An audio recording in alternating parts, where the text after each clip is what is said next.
Então, bom dia, vou começar de novo. Só para aparecer lá na tela, deixa eu colocar em cima aqui. Tá? Ó, vocês estão vendo um fractal aqui, porque eu coloquei o Meet só para aparecer na gravação, para ver que estamos aqui reunidos. Hoje é dia 26/4, e nós vamos conduzir a nossa aula síncrona de MPA. Ok? Nosso segundo encontro síncrono. E o último da primeira parte, né? Hoje eu vou liberar a prova para vocês lá no ambiente virtual. A prova é o seguinte: muita gente me perguntou, acho que tem gente que nunca fez prova nessa modalidade, e eu vejo a prova como uma ferramenta pedagógica, como se ela fosse um ensino, um estudo direcionado. Então, a prova é o seguinte: eu vou te propor perguntas, questões, você vai acessar a prova e você tem uma semana para responder a prova. Você fala, mas que diferente, né? Tem muito tempo para responder. Exatamente porque eu gostaria que você, a partir da leitura da pergunta, você estudasse, revisitasse os conteúdos para poder dar a resposta, ter certeza da sua resposta. Então, ao invés de você entrar na prova e pulando de questão em questão para ver tudo que está sendo perguntado, isso não é interessante na prova online, porque muitas vezes, quando você vai de uma questão para outra, dependendo da forma como a prova foi configurada, ele registra, você saiu, ele registra a não resposta e você fica com 0 ali. Aí você vai para outra, quando você volta, né? Você já tem uma rodada de nota 0. E eu configuro a prova para te dar a nota como média das tentativas. Então você vai responder sempre da melhor forma possível. Se você viu que errou alguma coisa e quiser responder de novo, você pode responder, mas a nota vai ser a média das tentativas. Então você tem, logicamente, que a sua nota aumenta se você tiver por exemplo, um 0, tira um 10 e você fica com 5. Né? Tá? Porque tem gente que é usado de boi de piranha, o cara pega, olha a prova inteira, passa para os colegas e depois os colegas todos tiram 10 e o cara tira 5, porque ele na primeira tentativa ele teve 0. Então, cada um faz a sua. A prova é selecionada no banco de questões e o que é muito tranquila de fazer. Se vocês perguntarem para quem já fez a disciplina, você vai ver que todo mundo gostou. Então, é um momento, uma oportunidade que você tem de estar em convivência maior com a disciplina e estudando os pontos que eu vou sinalizando lá, ok? Então, por isso eu faço a prova dessa forma, tá?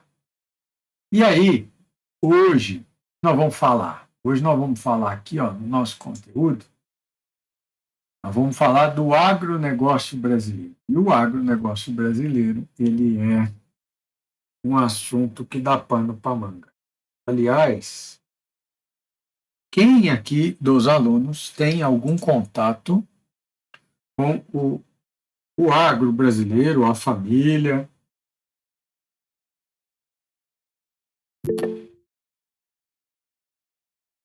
O Ícaro tem, ele escreveu ali. Quem mais?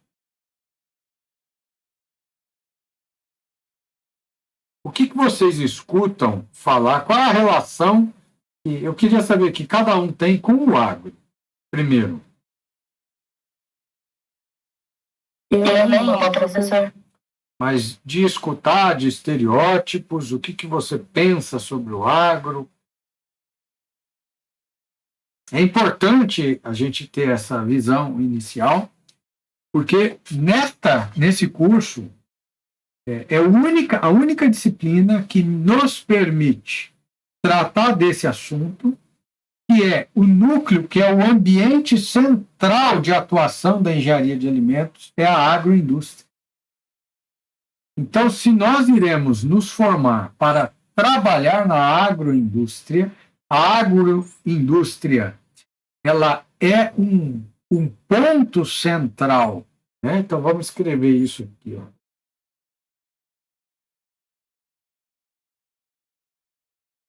Esse ponto central aqui é a agroindústria. Por que eu estou chamando a agroindústria de ponto central?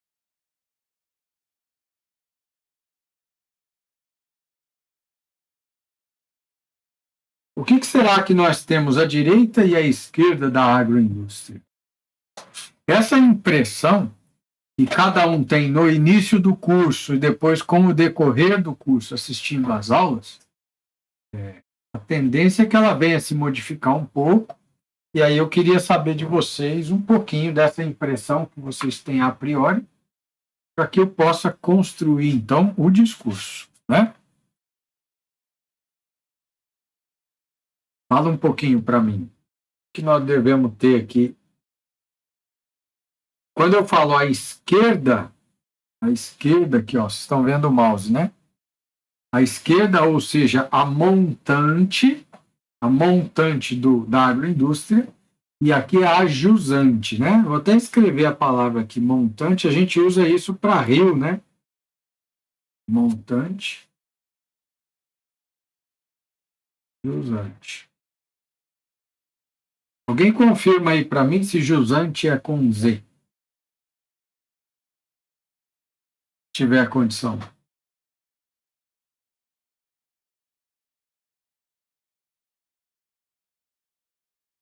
Alô? Me dá um feedback de som, por favor, gente. É com S, professor. É com Eu estou lá, professor. com S? Estou na aula. É com S, eu acabei de ver aqui. Beleza. Então, jusante, quando eu falo jusante do rio, é onde ele deságua. A montante do rio é onde ele nasce. Então, eu coloquei a agroindústria num ponto central. O montante da agroindústria seria onde ela nasce, né? O que vem antes da agroindústria, e a jusante, o que vem depois, ok? Então, aqui, a gente vai ter uma figura importante, aqui, vou colocar ela aqui, que é a agricultura. Escrever assim. Mas a agricultura ainda é grande, é vasta, né? Vou chamar aqui dos produtores. Escrever agricultura.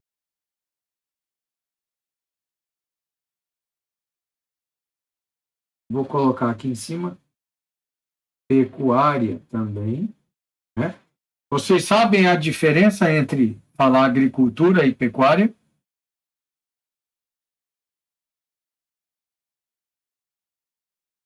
Pecuária, animais, agricultura, plantações. Isso. Então, quando a gente fala da parte pecuária, a gente está falando da parte de produção animal e não apenas de bovinos, tá? A palavra pecuária é muito usada para se referir a produtores de gado, né? Produtores de bovinos. Não falar, o fulano é pecuarista, porque a pecuária brasileira, o pessoal já pensa logo em bovinos, porque a pecuária brasileira, no contexto da pecuária, ela é muito grande, muito expressiva. Mas a pecuária avícola, a pecuária suína, também é muito grande, né? Também tem um peso marcante aqui. Então, vou escrever aqui assim, ó.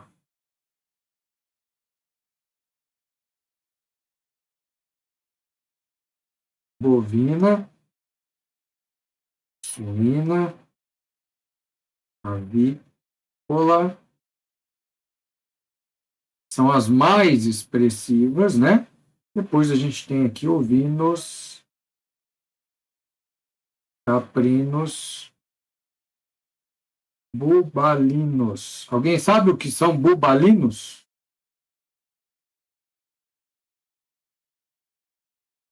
Não. Búfalo. Bubalino é búfalo. Búfalo é uma outra espécie, tá? Alguém já viu um búfalo? Não. Nunca viram um búfalo? Vou mostrar para vocês aqui, ó. Não, pessoalmente não. O foto eu já vi.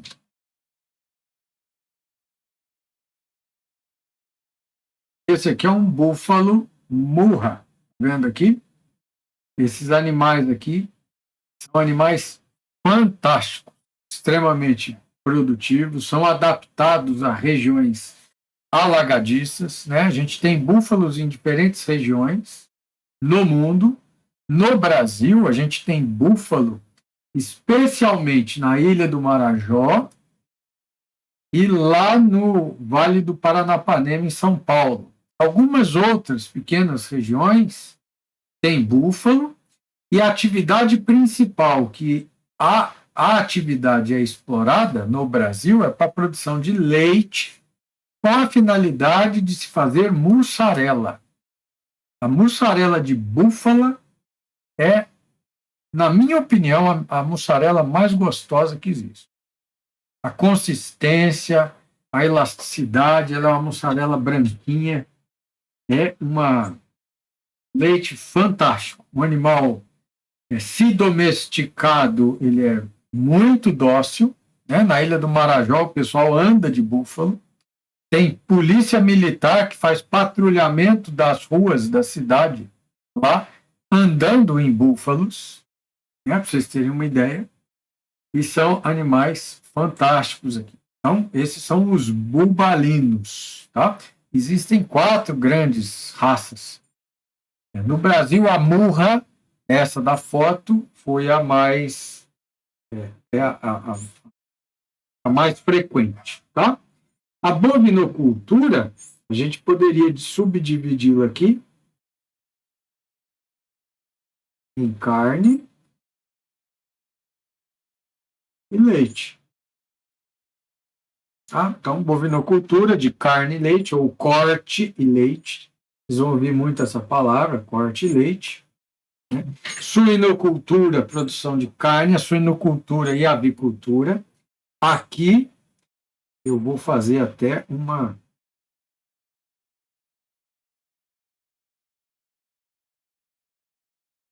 sistemas integrados.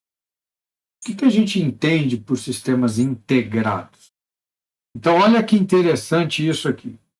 Talvez, pessoal, a suinocultura e a avicultura sejam os setores da pecuária nacional que, por ter uma característica de serem setores que trabalham de forma integrada, ou seja, a agroindústria que compra, abate, processa e vende a carne suína e a carne avícola, ela se apropriou do conjunto tecnológico de produção e ela, a agroindústria, para se garantir no mercado internacional, então vou escrever isso aqui, colocar aqui, mercado internacional, temos aqui o mercado nacional. Então, a agroindústria, para se garantir tanto no mercado nacional, mas principalmente no mercado internacional, o que ele fez? O que ela fez? Ela se apropriou, ou seja, ela entrega, ela faz um contrato com os produtores. Então, o produtor entra no contrato como fornecedor da mão de obra. O que a agroindústria oferece? O produtor, ele é fornecedor da mão de obra e da infraestrutura, os galpões de criação, tá? Toda a infraestrutura.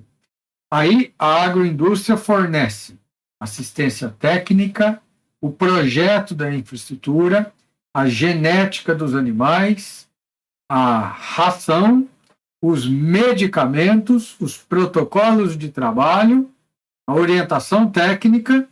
Então, toda a atividade de produção suína e avícola, ela é monitorada e controlada pela agroindústria, porque ela precisa ter o quê? Previsão, ela precisa de Vou até colocar de vermelho aqui. Previsão, controle de qualidade, constância na oferta de produto, para poder vender para esses mercados, principalmente para os mercados internacionais. Então, esse sistema, e pelo fato de suínos e aves serem produzidos dentro de granjas, né, de galpões, então o ambiente todo do suíno e da ave ele é muito controlado. Então, é possível você fazer um processo de integração como esse que foi desenhado pela agroindústria. Então, aqui a gente fala de Sadia, a gente fala de Perdigão, né? A gente fala da própria BRF.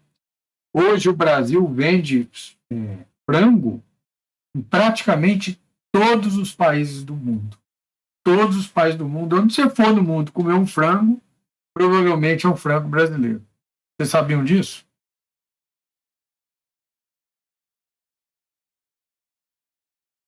Não sabia. Você sabia que a carne suína ela é a carne mais consumida no planeta Terra?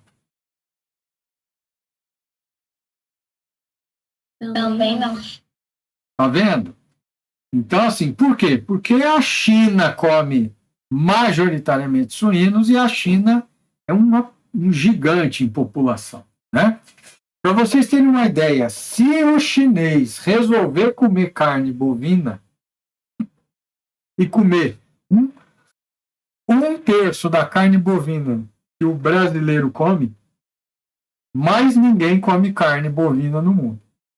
Porque eles vão ter que importar tudo. Então lá a suinocultura é muito intensa, eles compram muitos suínos, aves, compram bovinos? Compram. Mas não é a carne mais consumida no mundo. Né? Tá bom? Então essa é a parte pecuária. Quando a gente fala de agricultura, deixa eu trocar a cor aqui. O que é importante a gente lembrar aqui? Nós vamos falar de dois tipos de agricultura. A agricultura industrial e vamos falar aqui da agricultura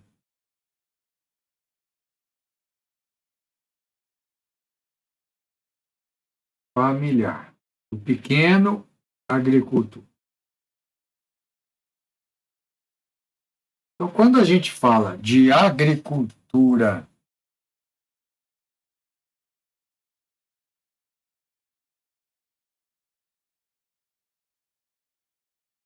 só um minutinho, gente. Quando eu falo de agricultura industrial e agricultura familiar, o que vem à cabeça?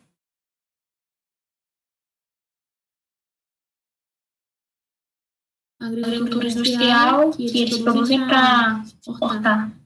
E a familiar, para consumo próprio mesmo. Isso. Então, aqui. Isso.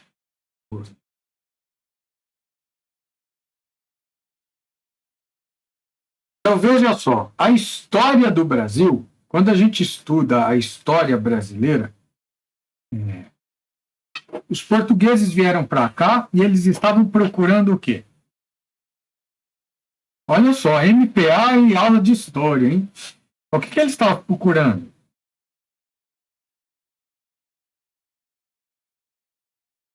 Estavam procurando um caminho para ir para a Índia, né? Aí eles não rodaram pelo sul da África, porque lá estava dominado e tinha uma proibição lá, uma briga com a Inglaterra e tal. Então, se eu não posso ir por aqui, eu vou dar a volta. Né? Aí foi tentar dar a volta, bateu na América. Né? E eles estavam atrás do quê? De especiarias lá, não era? Aí eles chegaram aqui no Brasil, o que foi que eles encontraram? Qual foi o primeiro produto, do ponto de vista de produto, que foi encontrado e passou a ser comercializado ou levado para a Europa? Para o Brasil? Para o Brasil. primeiro foi madeira. Então, foi uma atividade extrativista, né? Na sequência, e naquela época na Europa, existia um produto agrícola que era muito valorizado, que era o açúcar. E naquela época o açúcar ainda era muito ou majoritariamente produzido com beterraba. Tá?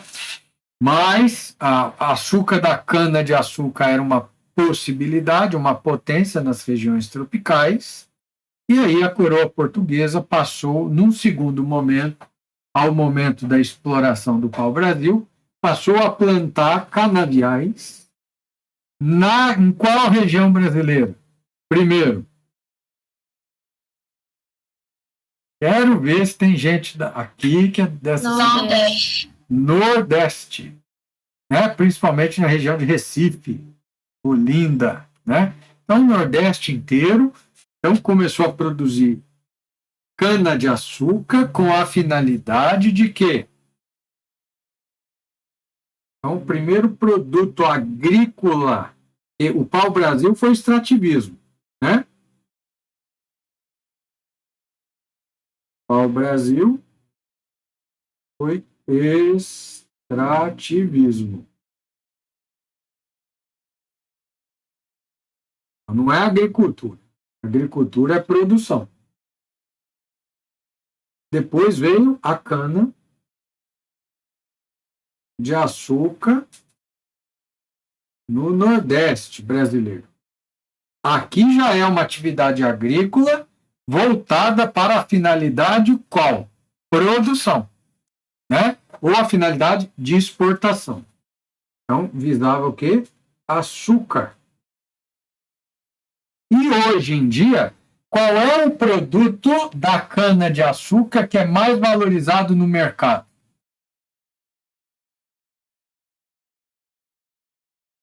O açúcar? O açúcar. Continua sendo o açúcar. Então, para a indústria da cana-de-açúcar, a produção, a fermentação da garapa para produzir o etanol, combustível, álcool, né? O etanol, ele é um produto secundário. A indústria só produz etanol com o excedente da produção de cana que não cabe no mercado de açúcar. Tá claro? Porque o açúcar ele é mais rentável, ele vale mais do que o etanol. Então, o excedente da produção de cana-de-açúcar é que o que excede o mercado de açúcar no mundo é o que vai ser destinado para a produção de etanol. Então, nós temos uma produção secundária aqui, que é o etanol. E depois, só que isso não foi no Brasil colônia, o etanol, né? O etanol é hoje, tá? Depois da cana-de-açúcar, o Brasil entrou num ciclo. Deixa eu até tirar o etanol daqui, porque eu estou falando da história. Então, lá atrás. Depois da cana-de-açúcar, qual foi o que o Brasil investiu mais? Não foi agricultura. Foi ouro. Foi ouro. O Brasil foi atrás de ouro. Aonde? Minas Gerais. Isso, Minas Gerais. Então, aqui a gente tem uma atividade de mineração, que é extrativismo também. Não é agricultura, né? Então, onde eu estou escrevendo extrativismo aqui, não é uma atividade agrícola, aqui é mineração. Aí ficou explorando ouro durante, sei lá, um século lá, e depois, com o declínio, a queda do ouro, tem muita história interessante com isso aqui, lá em Minas, né? Na região lá de Ouro Preto, Lavras, Tiradentes, aquela região de Minas, tem uma região grande lá, e aí eles fizeram uma linha de trem que levava esse ouro direto para o porto de Santos, né? E E aí, com a diminuição da produção do ouro, do extrativismo da produção de ouro, a população até então que vivia disso aqui começou a migrar para regiões de terras mais férteis, buscando uma possibilidade de sobrevivência numa outra atividade agrícola. E nesta época, qual era o produto agrícola bem valorizado no mercado mundial? O café. E o café foi para Paraná, São Paulo e Minas Gerais, em princípio. Então, as cidades mineiras produtoras de café, a região da Mogiana Paulista, que é a região de Ribeirão Preto, e regiões do Paraná, de Londrina, Maringá, foram regiões que estão localizadas em locais de terras e altitudes apropriadas, e a atividade do café foi desenvolvida para exportação. Então veio o auge do café, aí nós já estamos falando lá de 1900, 1919 teve uma quebra da Bolsa Mundial, com um excesso de produção de café no mundo, foi uma quebradeira geral, aí depois o café se restabelece, e hoje, o que a gente tem como produtos comerciais de exportação importantes na agricultura brasileira? Eu vou até fazer o seguinte, deixa eu ver se eu consigo recortar isso aqui e arrastar para baixo.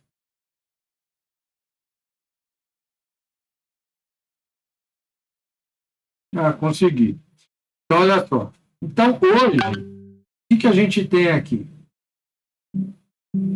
Hoje a gente tem, vou fazer um visto, cana-de-açúcar, a gente tem café, a gente tem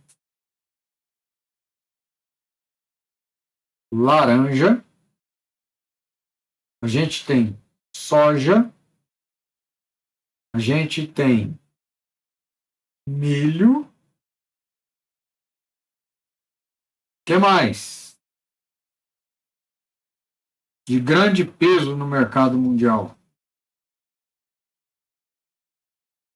Vamos falar basicamente esses aqui. Tem outros também, mas não com peso iguais a esse.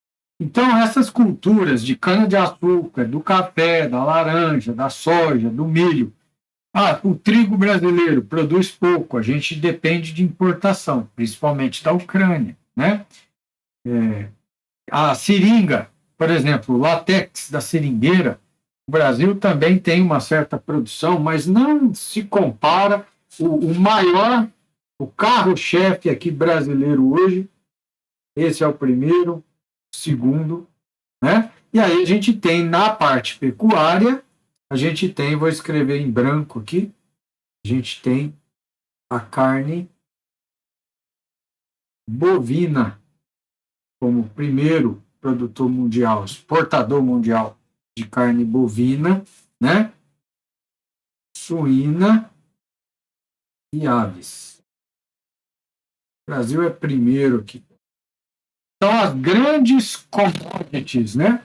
Os grandes produtos agropecuários brasileiros é carne bovina, suínas e aves, cana-de-açúcar, né? Na forma de açúcar. O etanol é consumido aqui. Não sei te falar quanto que o Brasil exporta hoje de etanol. Laranja, soja e milho, onde soja é o primeiro, milho o segundo em termos de grãos. Então, todas essas atividades que eu estou mencionando aqui são atividades que estão voltadas a uma agricultura ou pecuária de exportação industrial, né? Principalmente as agrícolas aqui, ok? E aí eu pergunto para vocês, quando a gente chega na hora do almoço, você vai almoçar, o que normalmente você coloca no prato?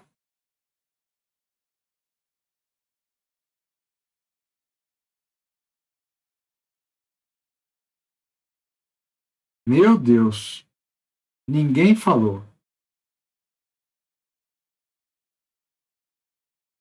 Vocês estão aí ou deram WO para mim aqui? Arroz, feijão.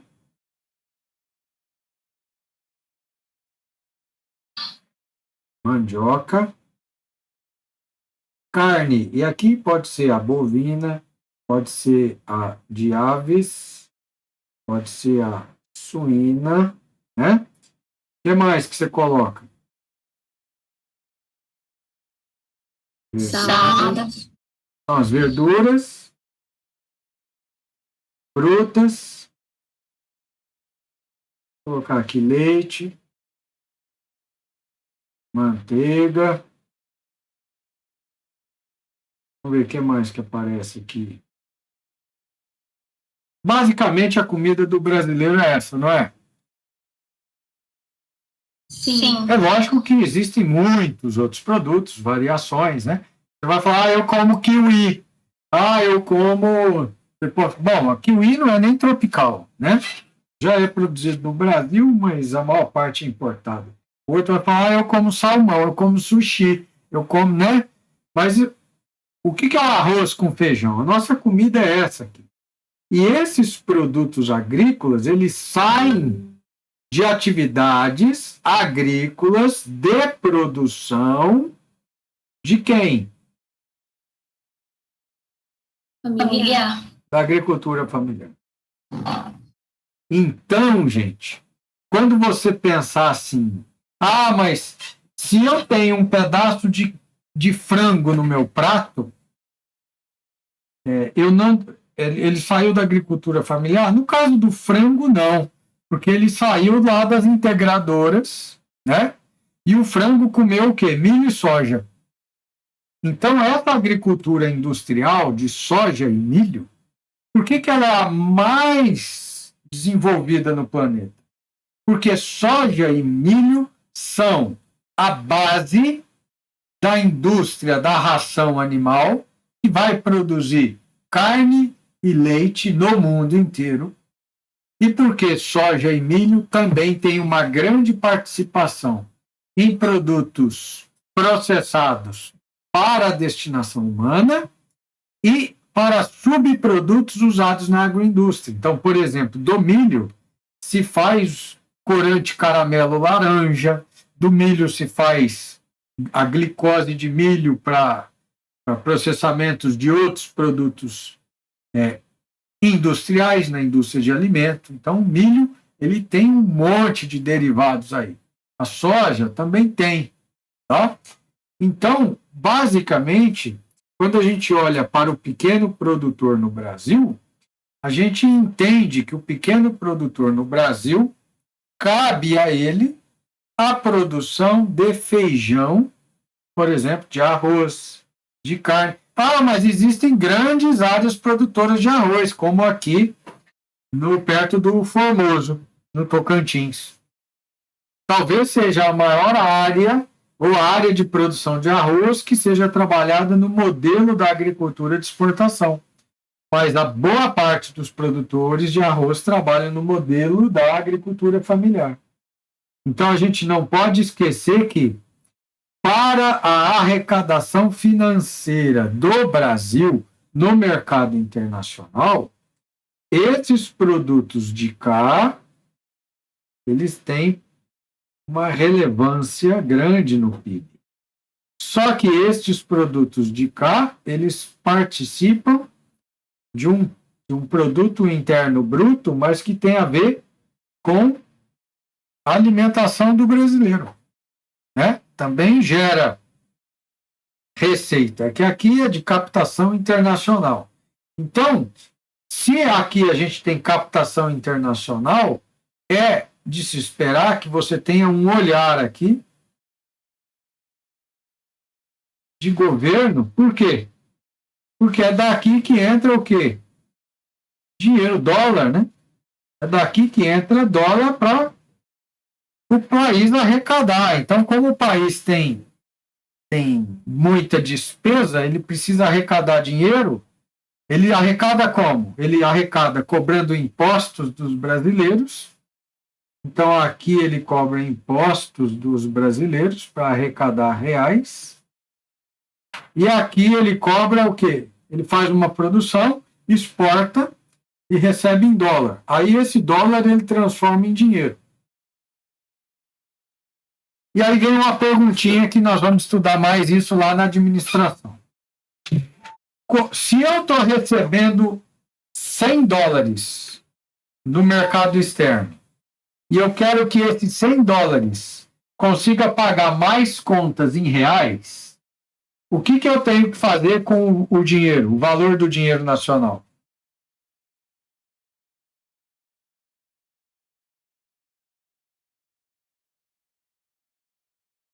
Vou fazer um desenho aqui embaixo. Vamos colocar aqui 100 dólares.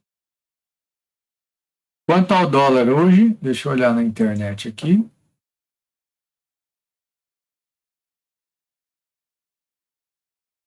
R$4,93. Então dá R$493.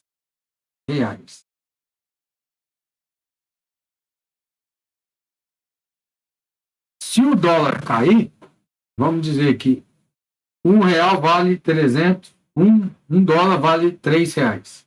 Então seria R$300. E se o dólar subir, vamos dizer que vá para 590, onde ele já esteve, né?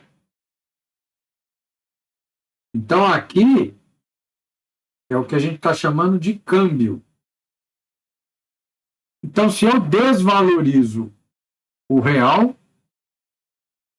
eu estou vindo para cá. Quer dizer, eu preciso de mais reais para comprar o mesmo tanto de dólar. Se eu valorizo o real, eu desvalorizo o dólar, né? Vocês estão entendendo isso?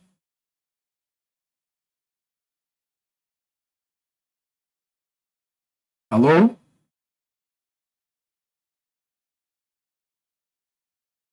Eu estou entendendo a lógica. Quem estiver me ouvindo, levanta a mãozinha aí.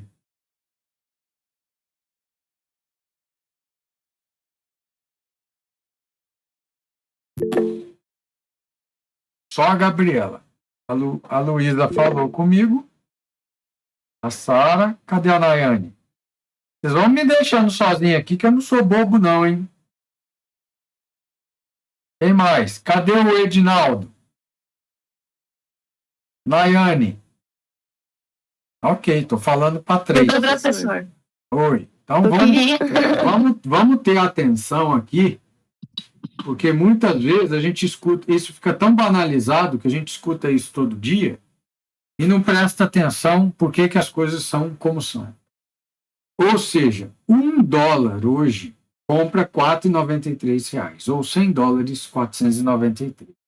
Quer dizer que se o governo arrecadou 100 dólares, ele vai pagar R$493 de dívida, de contas que ele tem para pagar.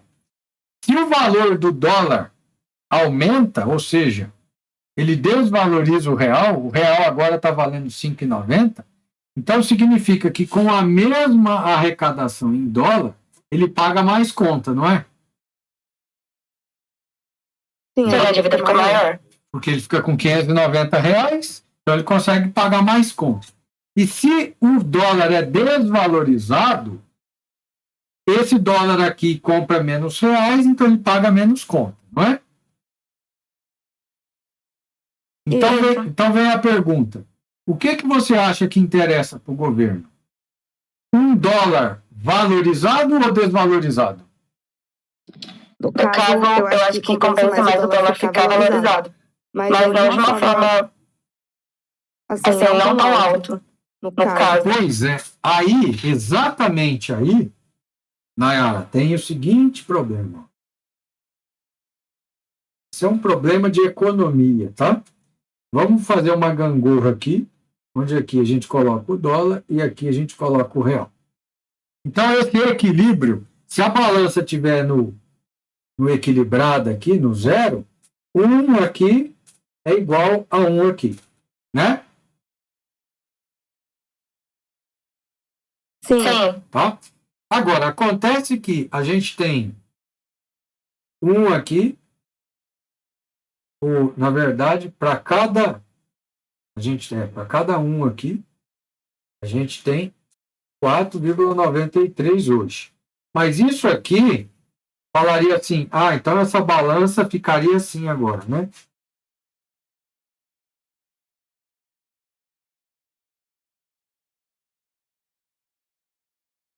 Certo? Quer dizer que a gente está desvalorizando o real. Aí essa seta vem para cá. Ou seja, quando a gente está com o dólar muito alto, tudo que a gente compra, tudo que a gente importa, fica caro, concorda? Você vai comprar um computador, custa $1.000. Hoje você vai pagar 4.930 mais o imposto de importação. Teve uma época, em 2008, que o dólar e o real estavam 1 para 1. Então, esse mesmo computador, ele entrava por R$ 1.000 mais o imposto. Então, vamos dizer que o imposto seja 50%. Você pagava R$ 1.500. Hoje, esse computador 4.930 vezes 1,5, ele está a 7.395. E ele custa os mesmos $1.000. Entendeu? Entendi. Então, quer dizer que tudo que eu compro que vem de fora do Brasil, quando eu compro o que vem de fora, o que vem de fora vem em dólar, não é? E o que a gente teria aqui? Vou colocar de vermelho. A gente tem defensivos, adubo, máquinas. Mas tudo isso é comprado de fora, professor? Tudo é comprado de fora. O Brasil não tem competência de fazer todas essas coisas aqui? Tem. Tipo, tirando as máquinas, no caso. Não, o Brasil tem competência de fazer tudo aqui. Por que ele não faz? Porque ele tem uma mentalidade de ser colônia e porque existe uma interferência externa forte em cima de quem toma as decisões políticas aqui no Brasil. Então, o Brasil, ele tinha refinaria de petróleo, produzia gasolina e vendia no mercado interno. Hoje ele não faz mais isso. Ele vende o petróleo bruto para fora e importa a gasolina. Isso é interessante? Não é. O Brasil tinha fábricas de adubo funcionando na década de 80 e 90. Fechou. Por uma questão de política nacional. E hoje a gente não tem adubo para comprar. E tudo que a gente compra em dólar. Então, o custo de produção brasileiro é muito alto. Ele está muito alto hoje porque a gente está comprando em dólar. Muita coisa que a gente poderia comprar aqui. Agora existe um começo de conversa de tentar reativar o quê? As fábricas de adubo nacional. Então, parece que o governo começa a direcionar recursos para isso, mas ainda não está claro. Mas a tecnologia de defensivos, a genética, né? Então, a genética da soja, a genética do milho, os tratores John Deere, né? Case, né? New Holland, tudo de fora. Tudo importado para cá. Né? Nesse último ano, você não viu que a Ford foi embora? Né? Tem outras montadoras de carro que foram embora. Por quê? Porque os impostos aqui no Brasil são muito caros. A gente deixa de ser um país economicamente competitivo quando uma multinacional dessa, olha, eu vou produzir no Brasil ou eu vou para a Índia? Ou vou para a África do Sul? Então, onde é mais barato produzir? Para mim, na Índia está melhor. Então, fecha no Brasil, vou para lá. Então, a gente tem que entender que nós precisamos, no Brasil, ter uma política de impostos que seja competitiva no mundo e que consiga atrair para o Brasil, principalmente, as atividades econômicas que nos dão uma vantagem competitiva no setor que a gente é mais competitivo no mundo. E o setor que a gente é mais competitivo no mundo é a agroindústria. Então, para vocês terem uma ideia, hoje, para se plantar 1 hectare de milho, você gasta hoje de 8 a 10 mil reais.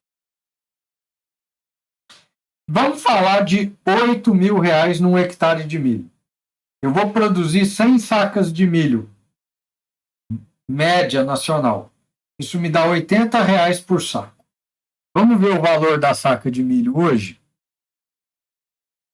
Deixa eu pegar aqui no aplicativo.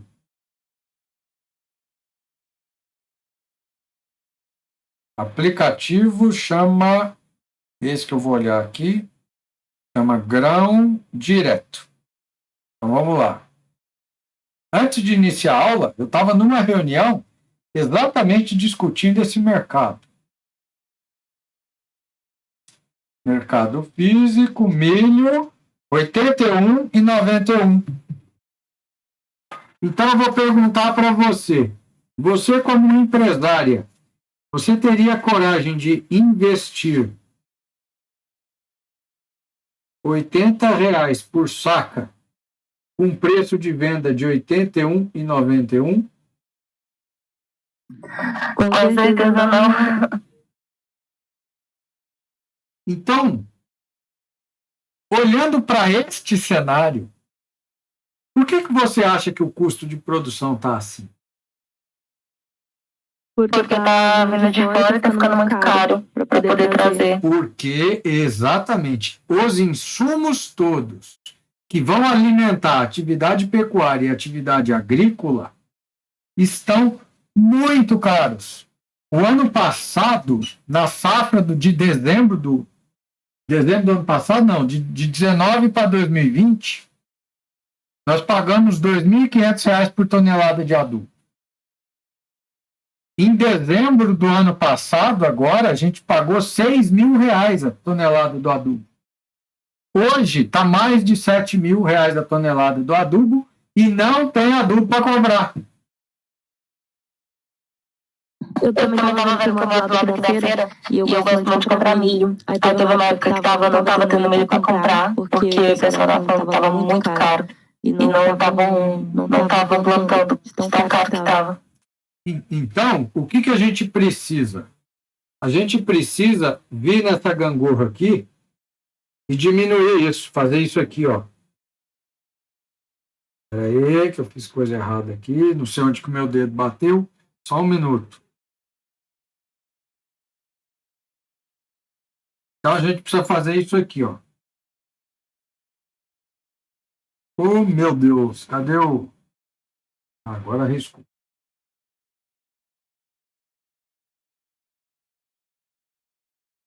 A gente precisa desvalorizar um pouco esse dólar. A gente tem que cair um pouquinho mais para cá, ó. E a grande briga dos economistas é qual é a relação cambial ideal para maximizar a produção brasileira. Então, você vai ter grupos diferentes de ideologias, e como a economia é uma ciência social, ela não é uma ciência exata, ela usa a ferramenta da ciência exata para traduzir os comportamentos da sociedade. Existe uma discussão de que eu estou lá para defender a conta corrente do CNPJ Brasil ou eu estou lá para desenvolver a atividade, o Brasil como atividade econômica plena. E aí tem os interesses políticos de curto prazo, os de longo prazo, e fica essa discussão. Então, é claro e notório que no mercado internacional, e neste mercado internacional, não há espaço para alta de preço. Por quê? Porque se subir o preço, não tem dinheiro, renda no mundo para comprar. O mercado internacional, ele hoje vive um momento de inflação, mas pequenininha, perto do Brasil. Tá? Pelo contexto de guerra, por alguns contextos. Só que não adianta a gente ficar aumentando o custo de produção aqui, desvalorizando o real, Porque o custo de produção começa a ficar tão alto, o que vai acontecer? A produção brasileira tende a diminuir, a produção agrícola, porque ninguém vai arriscar o capital, né? Agora cedo eu estava numa reunião com um agricultor, onde ele estava me falando exatamente isso. Ele falou, olha, diante do tamanho do risco e do cenário de custo que nós temos da safra de 19 e 20 para a safra 20 e 21, porque agora ele não vai nem empatar, ele está tentando fazer um negócio de venda para tentar empatar. Ele falou, para o ano que vem, eu não vou conseguir, não compensa fazer o mesmo movimento. Então, a gente já começa a perceber o quê? Que, se mantida a relação cambial, que vai impactar na manutenção do custo alto dos insumos, a gente vem a ter aqui no saldo de produção agrícola uma retração. Por quê? Porque está muito complicado. É lógico que aquele que planta uma grande área, que tem o maquinário, ele ainda tem uma certa diluição de custos, onde ele consegue funcionar nos preços de hoje.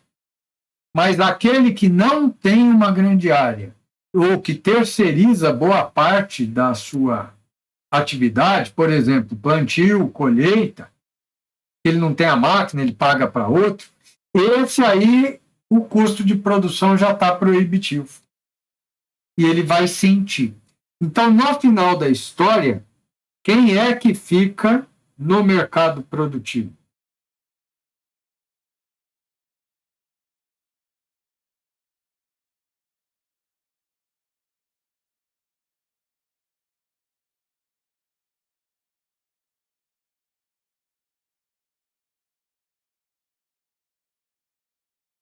Quem que fica?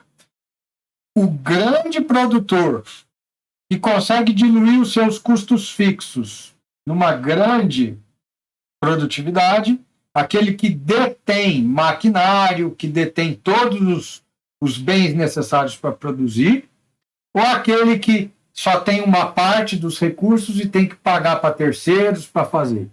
Então, quem vai ficar aqui são os grandes. Esses ainda vão persistir, porque eles diluem mais o custo. Então, a gente Mas tem... aumenta também mais o valor, né, professor? Oi? Mas mesmo assim, o custo de produção está alto. Só que ele ainda tem espaço para continuar existindo. Ele caiu a arrecadação dele, mas ele ainda tem arrecadação. Agora, daqueles produtores que estão empatando para baixo, esse pessoal sai da atividade, né? Do empate para baixo, esse pessoal sai da atividade. Certo? E aí eu pergunto, tudo bem, mas aí o governo fala, não, mas está mantendo a produção de soja e milho, a gente está arrecadando, o PIB está lá, o câmbio nesse valor aí está sustentável e os grandes estão se mantendo, deixa os pequenos que caia fora mesmo. E aí eu pergunto, e o arroz com feijão, mandioca, carne, o que vai acontecer com isso?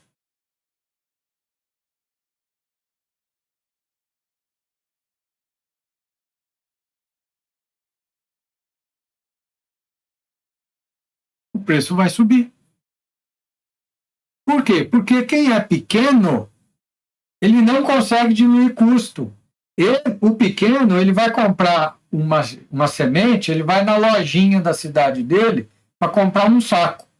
E aí ele paga mais caro do que aquele cara da indústria lá que compra 1.000 sacos de semente, né? Porque ele compra em pequena quantidade. Então, o custo de produção da agricultura familiar subiu demais. Porque o agricultor familiar, ele compra de forma isolada, em pequena quantidade, em pequenas lojas. Isso está distribuído no Brasil inteiro. Então, hoje, quanto está custando um saco de feijão? Né? Uns 10 ou 12. Pô, 10, 12 reais um saquinho de feijão, né? Você tem uma ideia, esse ano eu plantei feijão, colhi 37 sacos de feijão. Subsistência. Né? A família do meu pai lá na roça come um saco de feijão por ano. Caramba! Né? Uma família de 5 pessoas, no ano, vai comer aí quase um saco de feijão. Tá? Uma família urbana talvez coma meio. O pessoal come menos feijão. Na roça, o pessoal come mais feijão. Né? O feijão, eu vendi o feijão a R$ 5,50 o quilo. E R$ 10 é 1 quilo de feijão no supermercado, não é? Na data que eu vendi esse feijão, o feijão estava R$ 6,70 no supermercado. 7,14, 6,70, 7,14. Então, olha o que aconteceu com o preço do feijão. Ele saiu, ele já aumentou 30%. Né? O arroz aumentou muito. Foi? O óleo aumentou muito. O óleo, além de aumentar muito, já tem supermercado vendendo regrado. É 5 litros por pessoa.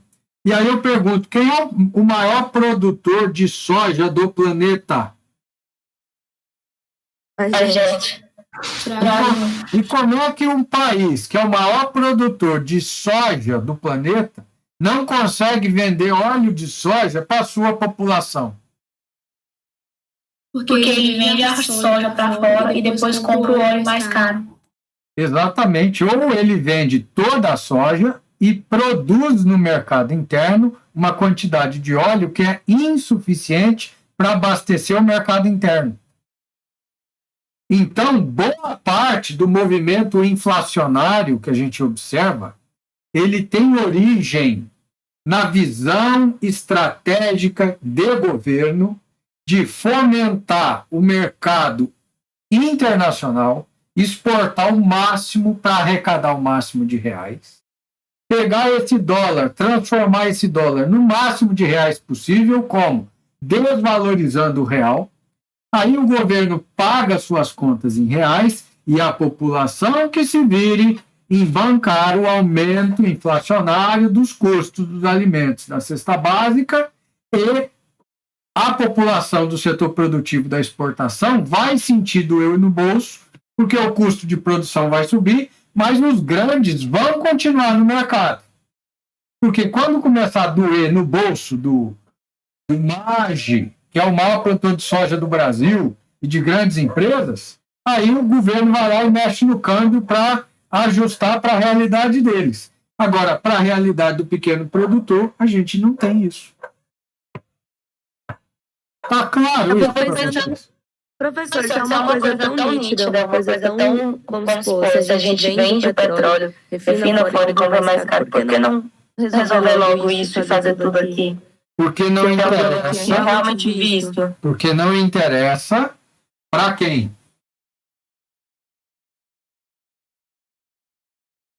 Entendi, no caso. Quem toma esta decisão, quem tem o poder de tomar essa decisão, tem vantagem garantida por grandes petroleiras internacionais, por governos internacionais, por pressões diversas. Entendeu? O que é que faz o Brasil, que é um país agrícola, fechar a fábrica de adubo? Fala, em sã consciência. Tem que ser muito ignorante. Né? Falar, não, mas o adubo que a gente importa está mais barato. Então vamos investir na indústria de produção de adubo para o nosso adubo ficar mais barato. Vamos desenvolver tecnologia e pesquisa para que a gente consiga produzir de forma mais barata. Por que a soja no mundo mais barata é do Brasil, o milho mais barato do mundo é do Brasil, a laranja, o café, a carne bovina, a mais barata no mundo é a do Brasil? Se a gente consegue produzir os produtos agrícolas mais baratos, a gente teria, e a gente tem condição tecnológica no Brasil, de ser o quê? Produtores dos produtos que subsidiam as cadeias produtivas, para que a gente seja mais competitivo ainda. Isso aumentaria a renda. Agora, não é esta a visão que a gente observa na história da política brasileira, salvo alguns momentos de exceção, onde o Brasil sempre se colocou numa posição de colônia, numa posição de subjugação a interesses externos, e a gente só faz aqui aquilo que deixarem. Então a gente fica indo para a aula de matérias-primas agropecuárias, vocês vão se formar em engenharia de alimentos, vocês vão trabalhar na indústria de alimentos, e a indústria de alimentos, que está nessa posição central aqui, ó, é ela que vai botar preço na matéria-prima, é ela que vai virar para o produtor e vai falar: eu vou te pagar R$300 a arroba do boi, eu vou te pagar R$1.100 a saca do café, eu vou te pagar R$81 a saca do milho, ou eu vou te pagar R$173 a saca da soja. São os preços de hoje.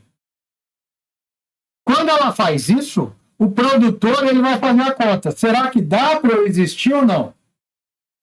Os pequenos, os médios, já não está dando mais. Os grandões ainda têm escala para conseguir existir. Então, nós estamos trabalhando num ponto de equilíbrio econômico aonde a gente está estabelecendo o nível do sarrafo para o grande conseguir existir e o pequeno não. E aí, quando o problema inflacionário começa a aparecer, aí o que o Banco Central faz? A gente precisa combater a inflação. Essa aula de hoje virou aula de economia, né? Então, a gente precisa combater a inflação, porque a inflação está subindo. Aí, o que eles fazem? Eles vão lá e aumentam a taxa de juros básico, chamada de taxa Selic. Então, sobe o juro do cartão de crédito, sobe o juro de empréstimo, sobe todos os juros. E se os juros sobem, o que acontece com o consumo? Cai. O consumo cai. Aí, se o consumo cai, sobra produto, então a tendência do preço é parar de subir. Então, eles querem controlar a inflação, fazendo a gente poder consumir menos. Então, vocês param de comer, vocês param de consumir, os preços param de subir e a gente continua com uma política econômica que favorece a exportação, a arrecadação em dólar, a gente desvaloriza o real, arrecada mais reais, paga as contas, a conta corrente do Brasil está boa e a população que se lasque. Essa é a situação brasileira hoje. E ela não é só hoje. E alguém de vocês ouviu, alguém na televisão, alguém que é candidato a governo federal, a deputado, a qualquer coisa, torna um discurso desse jeito? Vocês não vão ver. Vocês vão ver cada um falando da janela e do seu quintal. Cada um falando do que é bom para si e ninguém falando do contexto como um todo. Gente, aquele que fica torcendo para o Brasil dar certo, como se o Brasil fosse um jogo de futebol, isso é ingenuidade. Porque não é uma questão de torcida, é uma questão de atitude, de ação, de consciência. Ou a gente toma consciência que somos uma nação, que nossa vantagem competitiva é produzir alimentos, e para produzir alimentos a gente ainda é dependente de insumos internacionais, e que para que esses insumos internacionais entrem aqui e a gente seja competitivo, a gente precisa ter uma relação cambial que favoreça não apenas a grande indústria brasileira, o grande industrial, o grande produtor, mas que favoreça todo o setor do agro, e isso aumenta o PIB brasileiro, aumenta a arrecadação, favoreceria todo mundo, o preço da cesta básica cai, ou então a gente toma a decisão de desenvolver uma política econômica que favoreça apenas os grandes produtores do mercado externo. Eles vão ganhar menos, mas ainda continuam ganhando. O custo de produção tira o pequeno da jogada, a oferta de alimentos cai, a inflação sobe, aí a gente sobe a taxa de juros, a população come menos, e o Brasil vai bem desse jeito, arrochando a sua população. O que vocês querem?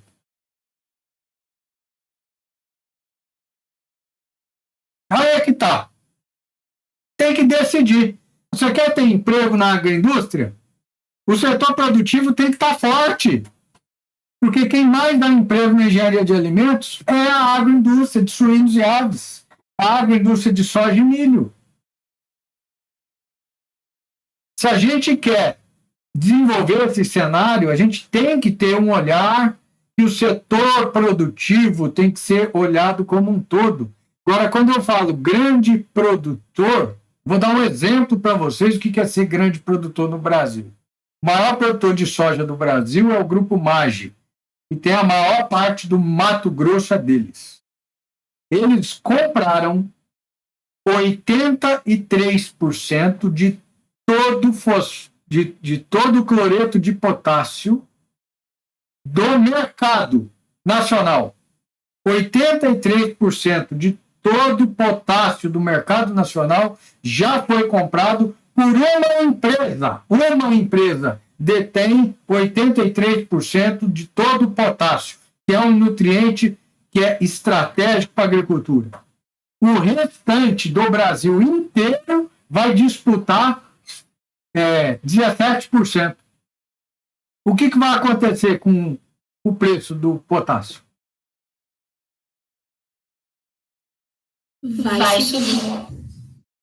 Acontece que não tem potássio para comprar. O problema é tão sério, que agora a gente colheu a safra e aí a gente tem que entrar com o plantio de safrinha, que é aquela cultura que a gente faz no final das águas. A colheita da safra que eu acompanho, ela acabou agora. Hoje a gente iniciou o plantio de sorgo. Só que a gente está adiantado no tempo, então não está bom. Então o que a gente teve que pensar? Bom, o adubo que eu tenho, o pouco de adubo que eu tenho, vale a pena arriscar ele agora, onde vai estar frio e não vai chover, ou a gente guarda para o final do ano para outra safra? Porque não tem adubo para comprar e está muito caro o que acha. Então o que nós fizemos? Nós vamos plantar sem adubo. Se chover e a planta vier bem, eu vou fazer uma adubação de cobertura. Uma adubação daqui 30 dias. E colho o que der. O que der para colher, dá. E eu vou guardar esse potássio, o adubo que eu tenho, para o período da safra, porque vai chegar lá, vai estar muito caro, e se eu guardar adubo para aquela época, pelo menos o meu custo de compra desse adubo foi mais baixo. Então eu vou usar o adubo numa época mais favorável, mais produtiva. Vocês estão entendendo isso?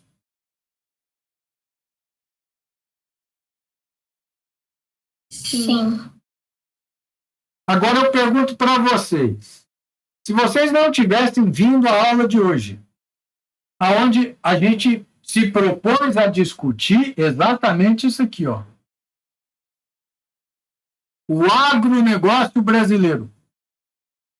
Vocês já tinham essa visão? Superficialmente, professor. Eu também.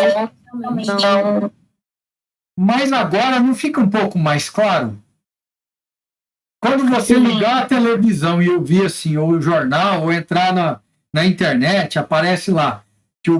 Imagina, há 2 meses atrás, o dólar estava 5,90. 5,93. Eu olhava para aquilo e falei, gente, eu não vejo a possibilidade de jogar um grão de semente no chão mais. Porque com os custos que a gente tem, é muito complicado, né? E aí o setor produtivo, o lado tecnológico, ele está buscando alternativas criativas para substituir, de usar menos adubo, para usar micro-organismos que mobilizem nutrientes do solo, tentando desenvolver plantas geneticamente mais adaptadas à situação de fertilidade menor, mas tudo isso leva um tempo. E custa dinheiro. Quem faz isso? Nós, professores, dentro das universidades. Né? E a gente está vivendo uma fase onde nós não temos recurso para pesquisa.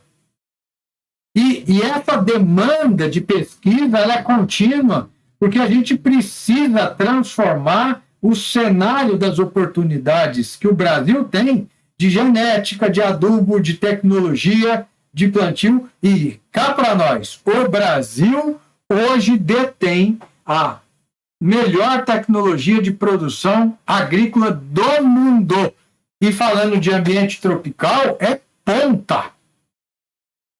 A gente tem fazendas produzindo muito, com muita tecnologia.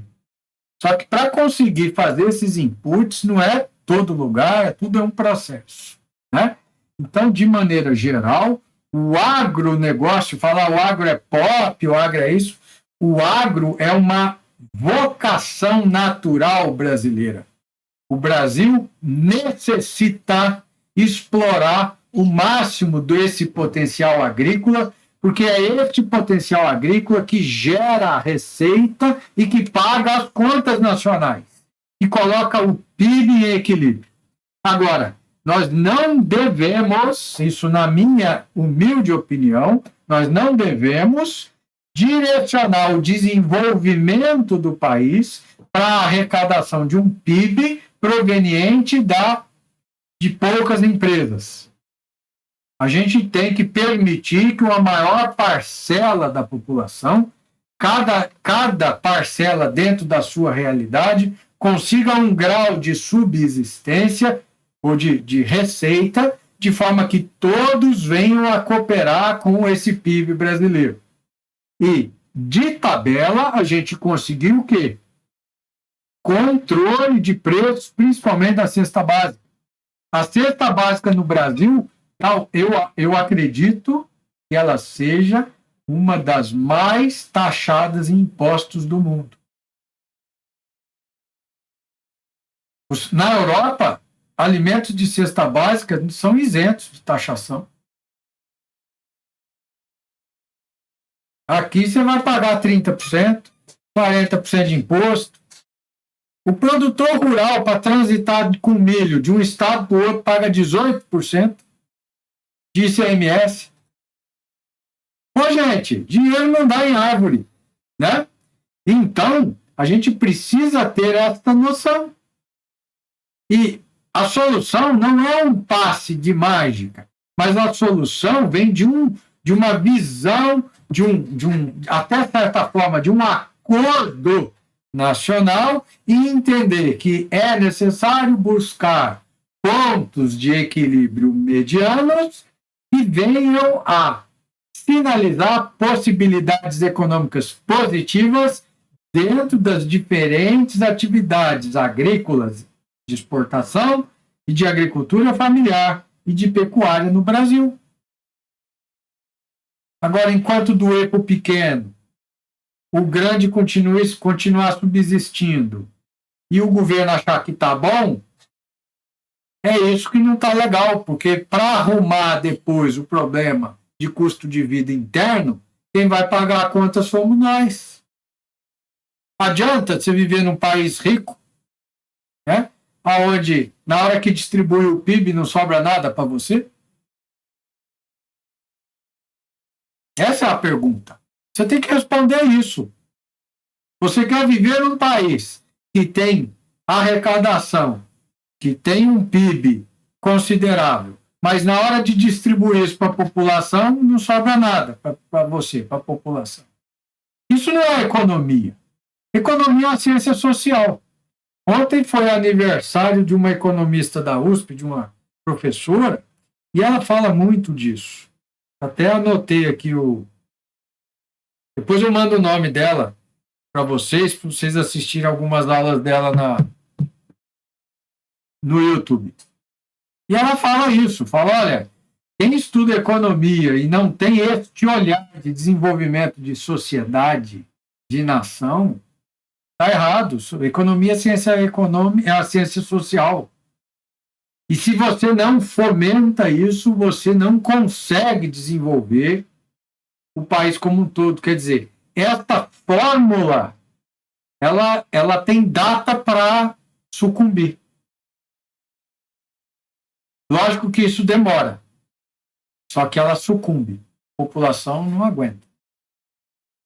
Né? Isso vai gerando altas taxas de desemprego, baixa distribuição de renda, um grande fechamento de mercados, de pequenos comércios e assim por diante. E eu acho que vocês estão vendo isso. Vocês andam pela cidade, você só vê porta de onde tinha loja, aluga-se, onde tinha loja, vende-se, né? E a gente já teve momentos onde a gente não achava para alugar, né? Todo mundo queria abrir um negócio. Então, nós precisamos ter sensibilidade dessa visão macro. E para entender o agronegócio brasileiro, a gente precisa entender que a agroindústria tem essa posição central, que a montante está a atividade agrícola e pecuária, que manda matéria-prima para a agroindústria. Então, quem faz esta análise, quem define a saúde econômica de cada segmento pecuário ou de cada segmento agrícola, é a agroindústria.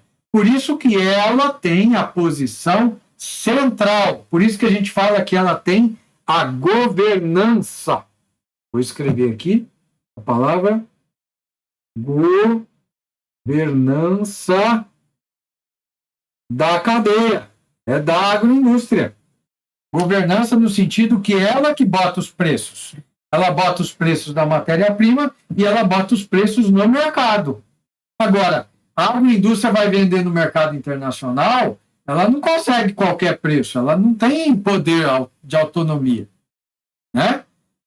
Então, a renda per capita do país ou de cada país no mundo, ela vai ditar quanto cada um está disposto a pagar. Então, ela tem um teto para explorar lá a jusante. Né? E aí ela tenta maximizar o lucro dela fazendo o quê? Espremendo a montante. Então, o produtor da pecuária, da agricultura, ele está sendo exprimido pela agroindústria, porque a agroindústria não pode espremer do lado de lá. Então, ela espreme aqui. E esse produtor está sendo exprimido na aquisição dos insumos, por conta de uma política econômica brasileira. Então, o cara está ficando achatado. Vocês estão entendendo esse contexto? Sim, professor. Tá? Então, o que a agroindústria vai ter? Qual é a sabedoria que os engenheiros de alimento, dentro da agroindústria, vão ter que ter? É que nós devemos definir o preço da compra da matéria-prima para ter lucro, mas a gente precisa garantir a subsistência desse cara. Porque se ele morrer, a nossa indústria quebra. Ok? E aí cabe à agroindústria o quê? Desenvolvimento de novos produtos, abrir novos mercados, buscar outras possibilidades de venda e ganhar espaço aqui a jusante no mercado. Agora, sempre que você, como indústria, ganhar espaço no mercado, você precisa dar um pedaço disso para o setor produtivo, na forma de valorização da matéria-prima, porque senão a matéria-prima não vai chegar aqui na indústria com a qualidade, com a constância, com a previsão que você gostaria. Então é muito difícil estar nessa posição central. E neste curso de Engenharia de Alimentos nós temos uma disciplina específica tratando de matérias-primas agropecuárias, chamando atenção para esse contexto. Ok? E aí eu gostaria de ouvir de vocês o que vocês dariam como mensagem final para os colegas que irão assistir essa aula gravada.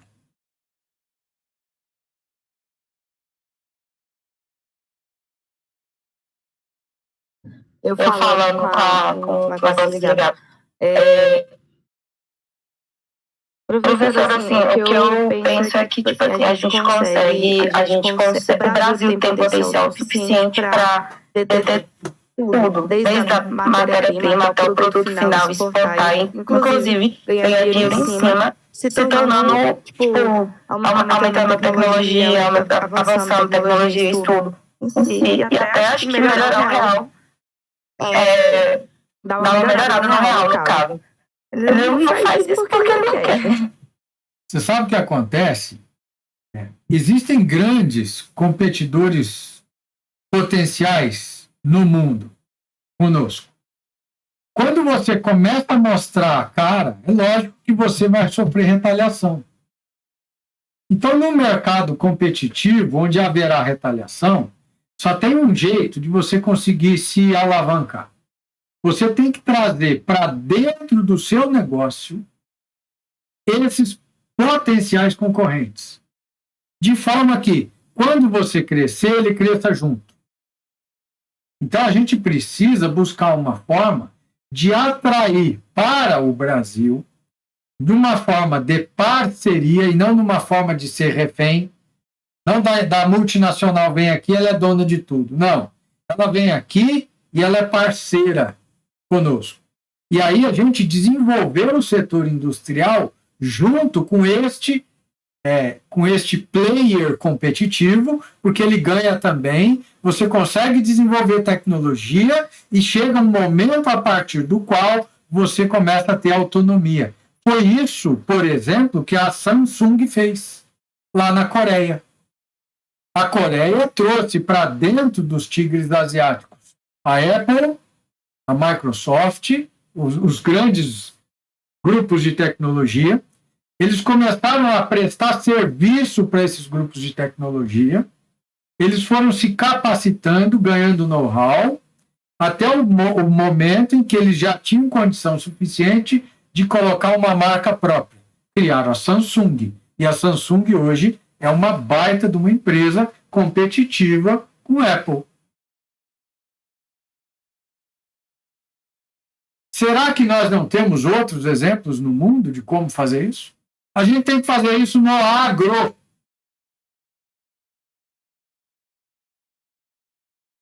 Nós não vamos resolver o problema do Brasil fazendo câmbio subir, câmbio descer, câmbio subir, câmbio descer. Só não. É um problema de estratégia, de diálogo. A gente tem que ouvir as pessoas, chamar para a mesa, chamar a indústria. O que você precisa para existir aqui? Como é que a gente pode estabelecer uma relação mais harmônica, né, de parceria? A gente está vendo um movimento de abandono das indústrias do Brasil e não de vinda. Então, tem coisa errada. A gente precisa mudar. Porque se todo mundo resolver sair, vai ficar cada vez mais difícil a gente ter autonomia e conseguir estabelecer esses equilíbrios que a gente está dizendo. Né? Ninguém ganha sozinho. O melhor resultado é aquele que é dividido com todos.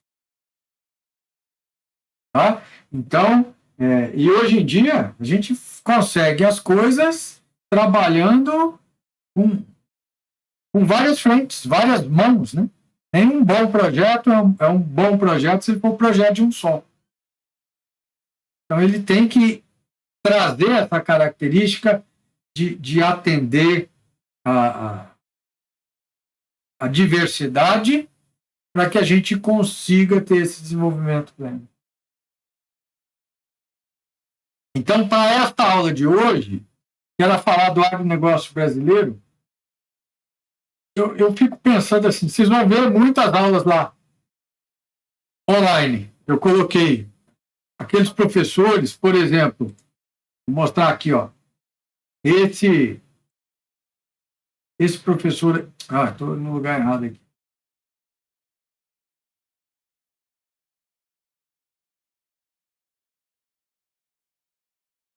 Aqui, o Marcos Neves, aqui, ó. Esse professor é fantástico. Ele tem muita experiência no mercado, no agro, né? O futuro do agronegócio, tudo isso agora, se vocês ouvirem essas aulas, depois de ouvirem o que eu falei para vocês hoje, eu tenho certeza que vocês vão entender de uma forma diferente, melhor. E esta forma de compreensão, ela vai favorecer a sua atuação como engenheiro de alimentos dentro da indústria, da agroindústria de transformação. O papel do engenheiro de alimentos dentro da agroindústria de transformação não se resume em processos de transformação da matéria-prima. Normalmente, os engenheiros de alimentos dentro da indústria de transformação, além de desenvolvimento de processos e produtos, estão responsáveis também por pensar o negócio, a cadeia, o fortalecimento, a garantia de subsistência daquele negócio que a empresa tem. E isso envolve entender um pouquinho do agronegócio brasileiro. Então, é por isso que, na aula de hoje, eu queria que fosse um momento síncrono, para que eu tivesse a oportunidade de falar isso para vocês, com a liberdade e com a condição de momento. Né? E eu falo isso porque eu vivo isso no dia a dia, no meu dia a dia, sempre vivo. Né? Eu cresci no ambiente rural, cresci em bar de vaca de leite, pé de café, me formei em zootecnia, sempre trabalhei com agricultura e pecuária, lido com quem está na indústria, lido com quem está no campo e lido com quem está no fornecimento de insumos. E essa é uma conversa diária, e a gente sente isso. Né? Então, a gente tem que parar de ser aquele brasileiro que fica torcendo para o Brasil dar certo e ser o brasileiro que trabalha para o Brasil dar certo. E quando eu digo trabalhar para o Brasil dar certo, é que a gente consiga, cada um dentro da sua posição profissional, tomar decisões que sejam favoráveis ao maior número de atores dentro daquela cadeia produtiva, dentro do negócio onde você está. Se você toma uma decisão para você ganhar sozinho, essa decisão é natimorta, vai levar ao insucesso no médio e longo prazo. A gente precisa aprender a tomar decisões que favoreçam o maior conjunto de pessoas que partilham daquele negócio onde a gente atua. Essa talvez seja a principal mensagem da aula de hoje. Tá? Então, eu desejo sinceramente que vocês levem essa mensagem para todas as disciplinas, tudo que vocês ouvirem, principalmente para os estágios de vocês, né? Quem for fazer estágio dentro da indústria, fora da universidade, vai ouvir isso muito, né? Na universidade, vocês estarão mais ligados com o ambiente de pesquisa, né? Dentro dos laboratórios. Os laboratórios estão desenvolvendo trabalhos para tentar solucionar gargalos, que a gente discutiu hoje, né? Situações essas, por exemplo, a gente precisa melhorar a eficiência que as plantas têm de tirar nutrientes do solo, a gente precisa melhorar ou diminuir a dependência de adubo, a gente precisa incrementar o uso da biotecnologia na agricultura, a gente precisa ter um monte de frentes de trabalho, né, para a pesquisa. Então, vocês estarão ora na pesquisa, ora no setor industrial, e tem que encaixar isso dentro desse contexto. Então, peço a vocês que guardem com carinho essa aula de hoje, baixa ela no YouTube, deixa aí, guarda para ouvir de vez em quando, para vocês não se esquecerem que a nossa missão, ela é enorme. Lógico que quem tem posição de decisão na vida, uma posição política, vai ter um peso grande, tem gente que vai ter uma posição com peso menor, mas todos nós, brasileiros, em algum momento, tomamos decisões, e as nossas decisões se refletem num conjunto de pessoas. E se você conseguir reverberar positivamente aqueles que estão em volta de você, você já está cumprindo o seu papel. Se tiver 1 milhão de pessoas dependendo de você, ótimo. Se tiver uma pessoa dependente de você, também. A gente faz aquilo que é possível, que nos cabe. Né? Então, eu queria agradecer a presença de vocês até agora, os 4 do final da aula, né? E a gente começou a aula com 4 ou 6? Não, são 4. Acho que já com 6. Não, Começamos. Tem 4. O professor e a apresentação. Sou eu e a apresentação aqui. Tá? Mas essa aula eu estou gravando aqui no OBS. Vou disponibilizar para quem não pôde assistir. Tá? E assim, não deixem de assistir os vídeos das aulas que eu tenho colocado aqui. Tá? Principalmente depois dessa fala. Agora, a partir do próximo módulo, nós vamos começar a trabalhar mais as questões sistemas agrícolas, né? Deixa eu ver como é que está aqui. Nós vamos falar um pouco mais em detalhe dos sistemas agrícolas.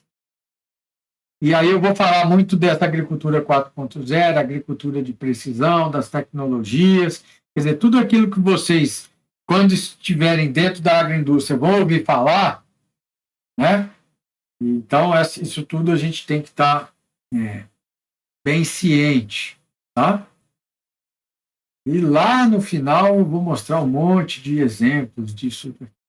E também vou tirar um tempo aqui, eu vou marcar uma aula extra para a gente falar da parte de qualidade de carne, de composição corporal animal, crescimento, qualidade de carne, para vocês entenderem o que impacta efetivamente na qualidade da carne que a gente tem disponível nos mercados. Tá bom? Aí eu aviso essa aula da carne com vocês. Possivelmente a gente tem aqui no dia 17, quando está crescimento e composição animal. Eu vou ver se eu confirmo aqui ou na próxima semana. Tá bom? Tá bom, professor. Tá bom, professor. Vocês só não me falaram nada assim, qual é o recado que fica para os colegas, né? O que vocês tiraram? O que vocês levam? O que eu levo é que a nossa decisão política tem muito peso também sobre a nossa área, né? Além de outras questões sociais. Então, ter muita consciência na hora de tomar as decisões e fazer o possível para colaborar com as pesquisas e, enfim. O estudante ele tem um peso fundamental mesmo. É o que a Luísa falou. Acho que as pessoas não entendem que a gente tem o poder maior. Não é os políticos que tendem a ter o poder, é a gente que tem. Que a gente tira e coloca eles lá. Então, a gente tem que ter noção que nosso voto é a maior força. Então, você sabe, Nayara, aí a gente... É muito difícil você conseguir separar de uma discussão no âmbito político ideologias, né? É difícil. Mas a gente tem que começar a tentar fazer um exercício onde, em primeiro lugar, o que devemos buscar em conjunto, independente da ideologia partidária, da ideologia mais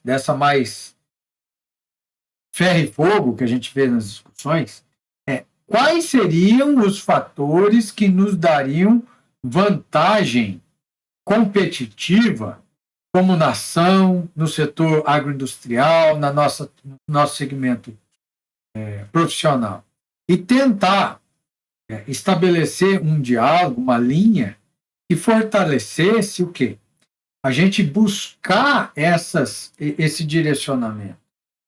Então, toda vez que você tende a partir para uma discussão aonde o melhor resultado é aquele que favorece todos, aí você já começa a ser taxado de uma forma mais ideológica do que de uma forma técnica. E se você for estudar a teoria dos jogos do professor John Nash, do MIT, né, que é aplicada nas relações comerciais, nas relações de indústria, então você vai ver que na teoria dos jogos, ele mostra que o melhor resultado de um sistema complexo é aquele que favorece todos. E outro dia eu me deparei com um consultor de uma indústria frigorífica lá de Presidente Prudente, em São Paulo. Ele fez um relatório para esse frigorífico, onde ele mostrava que a melhor solução para a indústria ali era ela pensar nela e não favorecer o melhor resultado entre ela e pecuarista. Aí eu escrevi para esse cara pedir os dados, porque ele não tinha mostrado os dados que o levaram a chegar a essa conclusão. Ela é contrária ao que o John Nash falou. E ele falou que aquilo lá era segredo de consultor, que ele não podia abrir.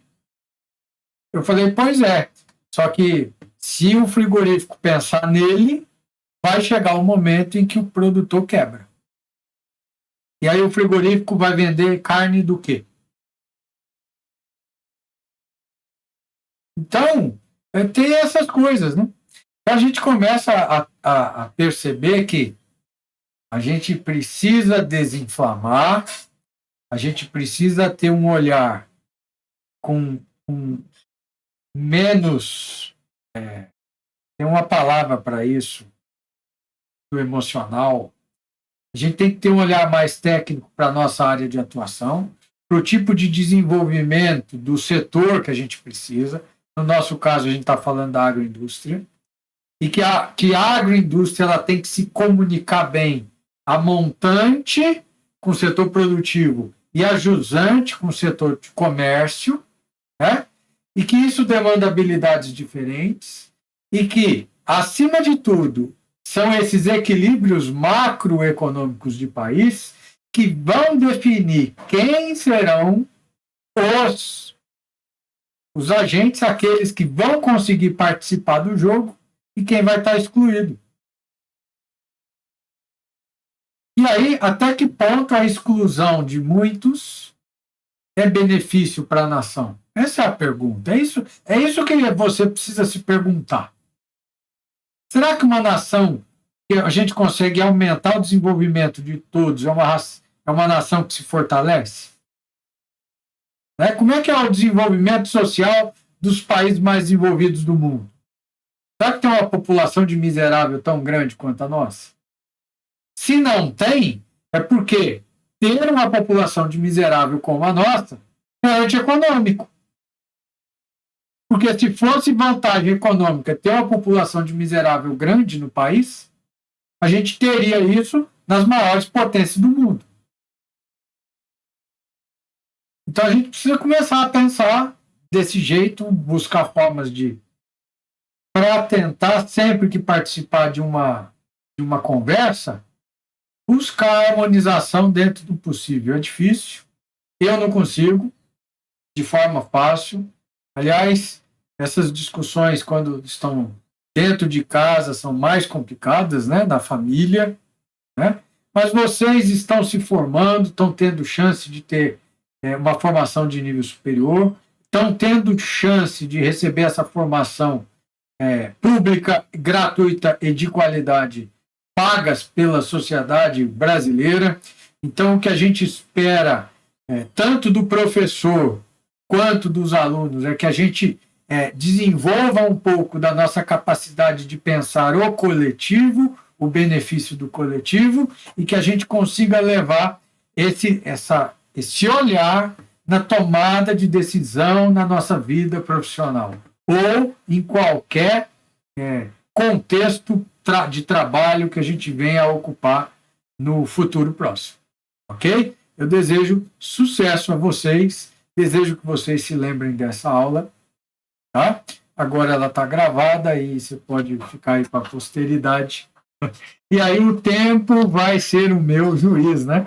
Se isso tudo faz ou não sentido, se é bom para a nação ou não, tá bom? A gente só vai descobrir isso com muito diálogo, muita tentativa. Ok? Desejo um abraço a vocês. Tá? Tchau, professor. Obrigada. Até a próxima. Até mais. Até a próxima. Tchau.